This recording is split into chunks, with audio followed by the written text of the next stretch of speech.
It's SCTV with Ethan Humble, Katie Burns, Sophie Reese, Will Kopp, and Sam Hine. Good evening, and welcome back to SCTV, Simpson College's first student-run, award-winning weekly newscast. I'm Ethan Humble. And I'm Katie Burns, filling in for Sophie Reese tonight. Thanks for joining us. Our newscast tonight starts with an arrest on campus on the basis of sexual abuse. Per last week's copy of the Simpsonian, here's what we know so far.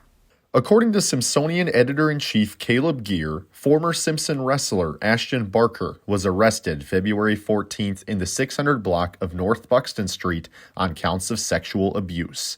The warrants for his arrest include 2 counts of third-degree sexual abuse of a child victim of the same household and 1 count of third-degree sexual abuse. Barker was 15 years old when he abused the 13-year-old victim. He has admitted to the allegations brought against him as noted in his arrest records. The wrestler's bail was paid and he is reportedly on campus. Barker transferred to Simpson this academic year from Iowa State and wrestled for the Storm in 2 meets before he was removed from the team's online roster. For more information, see Geer's article on thesimpsonian.com. We'll also keep you posted here with any more developments on the story. The Center for Academic Resources, also known as CARS, is an all-inclusive resource for students seeking tutoring, academic advising, study tips, and more. But the service has recently undergone a change in leadership. Since Corey Landstrom was fired from his position as executive director of CARS earlier this semester, Mark Pleiss is now the interim director of the program. Our Claire Varen chatted with Pleiss about his new position. I headed over here to Carver to talk with Mark Pleiss about taking over the direction of CARS. I was asked to take over the Center for Academic Resources as the interim director right about the beginning of the spring semester following Corey's departure. Really, a lot of what I'm doing is pretty boring behind-the-scenes work. I'm working with each of the members of CARS to really get a good sense of what they're going to need in the fall. As far as resources go, financial and otherwise. And then I'm also kind of looking through each of their budget lines and the history of them and just kind of seeing how that stuff works. With the library renovation continuously being pushed back, the CARS team has had to make some adjustments, not only with the change in staff, but also with being spread out, as most of their offices and resource centers were relocated to Maryberry. So CARS has a really great team. We have Yakaira, Sarah, Colin, and Karen. Each of them kind of have a different piece of the puzzle. I think one thing that I'm kind of excited about too is because I have such a beginner brain, I'm interested in going in and just asking them questions and learning kind of how this whole system works to see what's working well for them, what isn't working so well for them, where we can maybe build some things in, or sometimes, and fortunately a lot of it's already going pretty well, so a lot of it's not needed. But kind of looking at those procedures from a very high up level. And then also my current role is with the Teaching and Learning Center and faculty development in particular. And so it's actually for me been a really helpful experience to see not only how the experiences of faculty and working closely with students kind of see where, I guess, in the messaging that we do in faculty development can maybe support the Center for Academic Resources more. I think this is going to be one of the really unique things and helpful things for me is to get a wider picture of how things work, kind of in a corner of the campus that I've collaborated with quite a bit, but really it's pretty new. The intricacies of it are pretty new to me. I'm kind of hoping to take what I've learned from CARS and bring that into the faculty development world. And also as a Simpson alum myself, and a former writing consultant, it's also pretty cool to be able to kind of look back within this corner of the campus that I was engaged at when I was a student. So it's cool to now be able to have the role that I used to really look up to. I like being in this capacity again. I taught for a really long time. I miss teaching, but being able to finally be back kind of engaged with student work has been really rewarding. For SCTV, I'm Claire Varen. Sounds like Pleiss has a good vision for maintaining CARS as a valuable resource for students. No doubt. In the community, the Des Moines Metro Opera is now celebrating its 50th anniversary season. Our Sophie Reese has more with some important facts and stats from the opera's half-a-century stand. a rich piece of history and an iconic town landmark that is located right here in Indianola. The Des Moines Metro Opera has become one of the most successful and respected performing arts centers in the entire state. With having just celebrated their 50th season last March, performances and events are still going strong. During the annual Summer Festival in 2022, 6,759 tickets were sold, beating an outstanding 12-year record, 12 of the 16 performances being sold out. On top of this, last year's Opera Iowa was also a success in engaging many young people in an arts education experience, as they have been doing for over 35 years. Over 21,000 students have benefited from this program in 2022 alone. This 2023 Summer Festival is right around the corner, with performances of Carmen, Bluebeard's Castle, and The Love for Three Oranges. Lists of events, as well as other information about the Des Moines Metro Opera, can be found on their website, DesMoinesMetroOpera.org. Reporting for SCTV, I'm Sophie Reese. I might have to catch one of their productions for the big celebration. For sure. Well, we're no meteorologists here at SCTV, but we do know it's been cold for a good while now. In an effort of getting students to think about the warmer days ahead, our Will Kopp asked students about their favorite springtime activities. Well, it isn't warm outside just yet on Simpson's campus. We're asking students around Kent Campus Center what they like to do when it's warm outside. Let's see what they have to say. What do you like to do when it's warm outside? I like to walk around town in Buxton Park, as well as kick around a soccer ball with my teammates. Fishing, hanging out with my friends, going to baseball games, boat riding, just a little bit of everything, anything that keeps you outside in the summer, because during the winter you can't really do much anywhere, so yeah. Keeping up on that vitamin D, huh? Right on. Really anything in nature, going on walks, also going to the parks, eating out, so like bringing food with you, having a little picnic. So I like really just being ready for it to be warm? Exactly, automatically. I think we all are. This cold is tiring. Sometimes we go boating with my uncle. He's got a nice boat. Big boat? Yeah, it's pretty big boat. How big? I couldn't tell you the dimensions honestly, but it's a nice like wake boat, you know. Not huge, not like a pontoon. Catch some big fish? Yeah, every once in a while. Right on. I like to go on walks with my roommates. You know, we just go outside, touch some grass, walk around. It's a good time. When the grass is green? Yep, when the grass is green. The sky is blue. You're doing What I like to do when it's warm outside, I like to go for walks, you know, just to, contemplate. Just by yourself? Yeah, I know, it's therapeutic for me, you know. I like to think a lot, you know, and just look at the sky. Very nice, very nice. Yeah, man. I mean, yeah. I like it. Thank you. I like to get on the track, really just test my limits out there in our nice outdoor facilities. You run faster and jump higher when you're running in warm conditions? Oh, a lot faster, a lot higher. Absolutely. Perfect. Well, that's good to hear. Thank you. Thank you so much.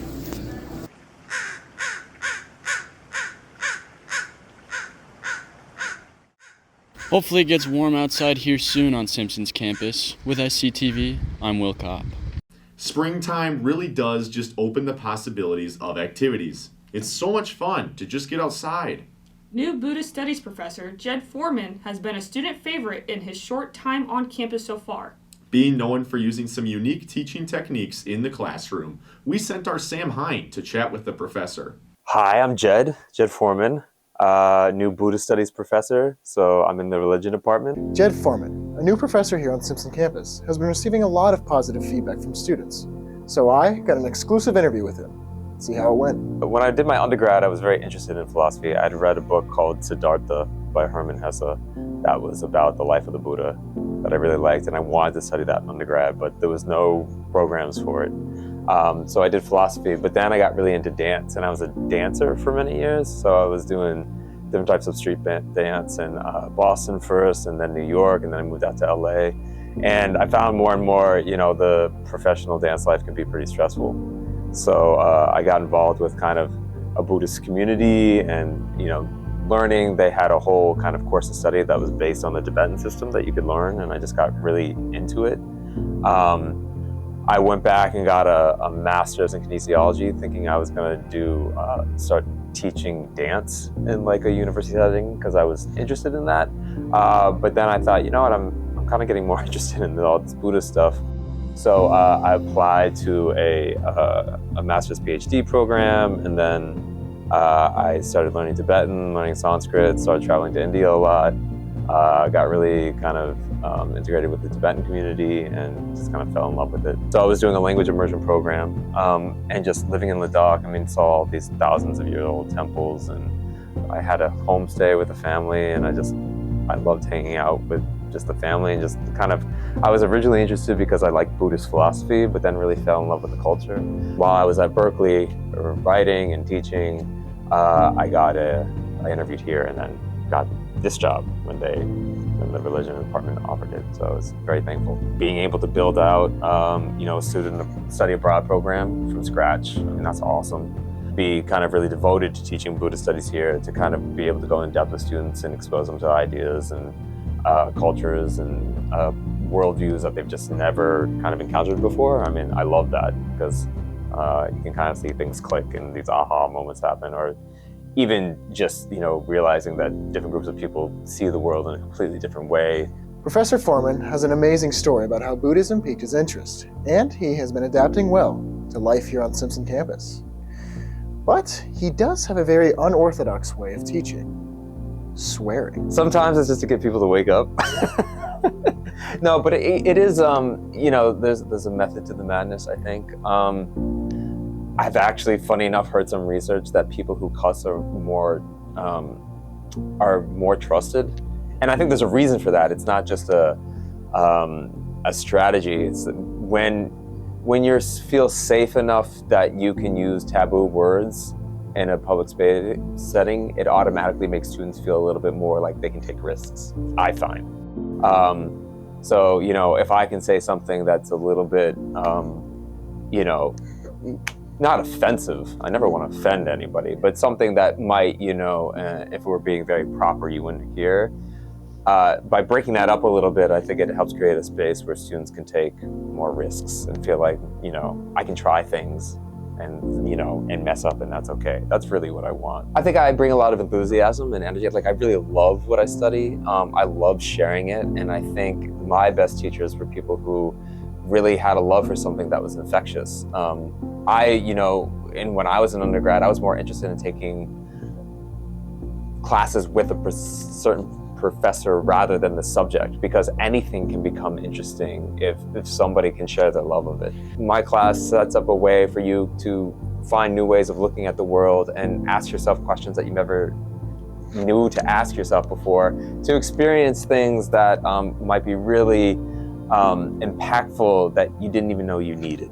And I think religion, particularly as a topic of study, is really powerful in that regard. Now, after watching this video, I know everybody's going to be rushing to take a class with Professor Foreman. For SCTV, I'm Sam Hine. Keep your head up. Just from his use of cussing, I can already tell that I would thoroughly enjoy sitting in one of Foreman's classes. Good work, Sam. One way many students spend their time outside of the classroom is working to make a quick buck. However, our Joel Sampson has had no luck in his job hunt in the recent weeks. Let's check in to see if any of his fortunes have changed. I'm here in the beautiful Gomer building, late night, hustling. Unfortunately, to many of my peers, I am referred to as jobless. So today, I'm going to go look on Indeed.com and maybe, just maybe, become employed. First up on the list is 3-year-old preschool teacher. You see, the problem with this job is I am not 3 years old. It says here on Indeed that Simpson College is looking for an admissions application specialist. So admin, if you're watching this, here's my resume. I've been admitted to Simpson College once, and I got in. I also filled out an application once, and it worked. Along with that, as far as specialist goes, I specialize in a lot of things. It says right here that Optime Life Services in Waukee, Iowa is looking for an entry-level mental health professional.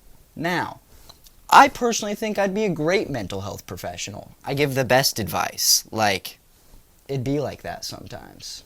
Soccer Shots Central Iowa is looking for a children's soccer coach. Now, considering to the fact I've never played soccer, know nothing about soccer, and I dislike children. I'm pretty sure this is the one for me. This might be my favorite one. IT administration assistant. I am the perfect IT guy. I mean, seriously, I've reset my family's Wi-Fi router hundreds of times. Along with that, my grandma thinks I am a miracle worker with the way I am with the HDMI cords. I'm a magician. I mean, seriously, have you tried unplugging it and plugging it back in? I may be unemployed forever.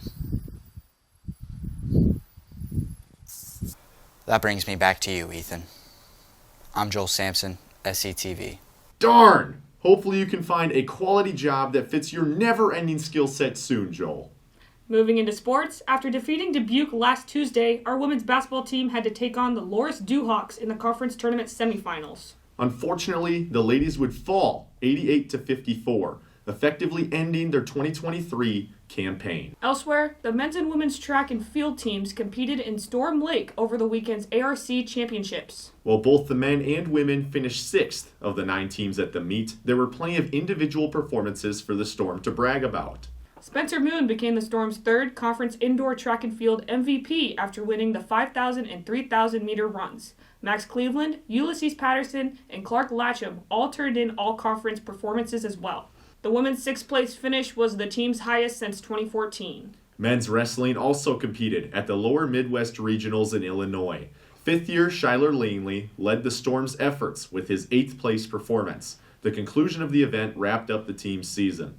Shooting sports competed at the Lindenwood Open in St. Louis, but we have no scores to report from the competition. Men's tennis lost both of its meets by scores of 7-2 against St. Scholastica and Northwestern, both Minnesota schools. And lastly, Simpson baseball lost all 3 of its games this weekend, 2 to St. Norbert, a Wisconsin college, and 1 to Augustana, Illinois. That's going to be all from us here tonight. We humbly thank you for your time. Sophie will be back next week with our own Sam Hying. Until then, you stay classy, Simpson.